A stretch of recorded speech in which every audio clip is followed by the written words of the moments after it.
nagising na po si Adi. At pagkagising po ni Adi, kinising na rin po ako. Pagkagising po sa akin ni Adi, nagligpit na po kami ng pinaghigaan. Katapos po namin magligpit ang higaan ni Adi, ay lumabas na rin po kami ng kwarto.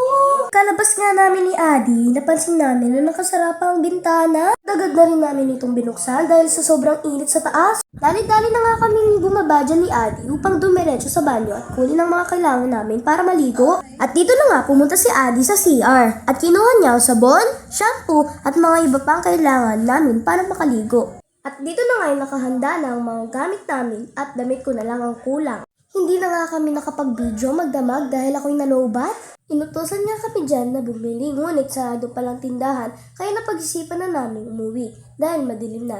At dito na nga nagtatapos ang aming mini vlog. Bye!